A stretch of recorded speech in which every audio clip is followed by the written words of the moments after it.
Hey, today we're going to talk about Google Classroom. I want to show you how to get to Google Classroom, how to create a class, and what the layout and features of the classroom look like. So, to go to Google Classroom, sometimes if the students may have a little icon or a bookmark or something already to go to Google Classroom, and that's okay. There are a couple ways to go if you do not have the icon. You can go over here to the little 9 blocks, and you can find it down here, and you click on it and you can go. Or you can type in classroom.google.com, and it will also take you to Google Classroom. So I'm already logged in, so when I hit this, it's going to take me to my dashboard for Google Classroom. Now, when you go here, any classes you're already enrolled in as a teacher or a student will pop up. You can use this to be a teacher or a student. So some teachers will have classes that they run on here, and then they'll have classes they participate in, usually professional development and those types of things. So all of them will pop up unless you archive them, which we can talk about at another time. So this is your dashboard, and when you try to start a class, when you want to create a class, you go over to this plus, and it's where you get to create or join a class. So I will click that and ask me, do I want to join one or create one? And I'm going to create a class. And it's going to let me type in the name of my class. Now, the only thing that's required is the top line. If you want to number them, do sections and subjects and all that, that's totally up to you. If you are doing one subject multiple times, a day, like 3 or 4 times a day.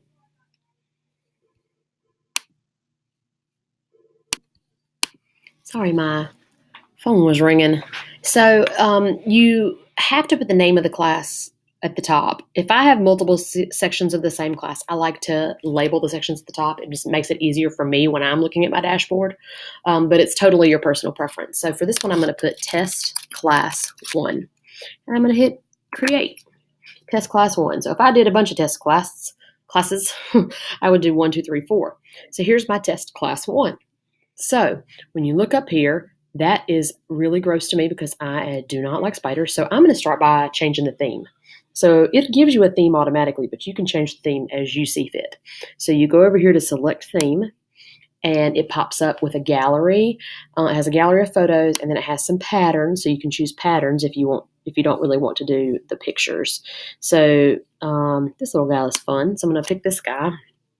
You select it and select class theme, and then it changes your colors and everything to that theme.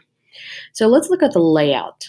The first thing that you want to notice is there are 3 things at the top: stream, students, and about. Stream is where you are right now. As you post assignments and announcements and other things, it's going to upload to your stream, and it's going to be in chronological order. So that all pops up right here. So then you go to the Students tab, and this is where you would either invite students or you can have them join your class on their own, and you can control some of those settings right here. And over here in the About section, it gives you more information on the class. You can add class materials. You have access to the class drive folder, the classroom calendar.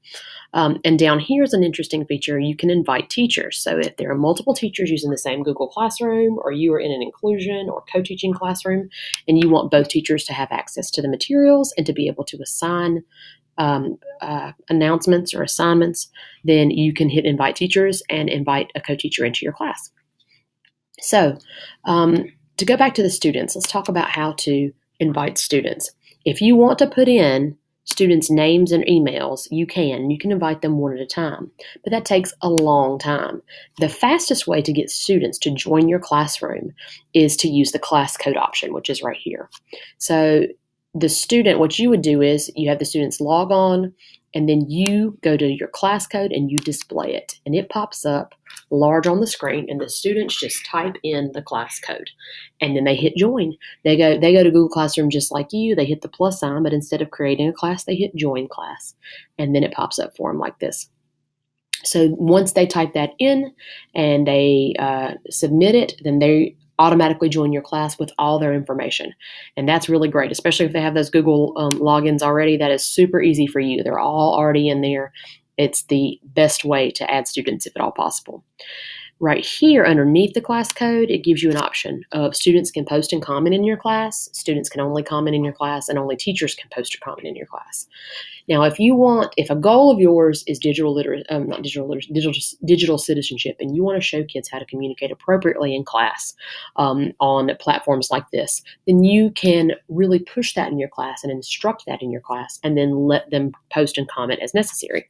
However, if you want to use this is just a way for you to post announcements and assignments, then you might want to change it to only teachers can post or comment, because sometimes students get a little excited on there and they like to say hey to each other and what's up and what are you doing and make faces and all kinds of silly things. So you may want to change that feature.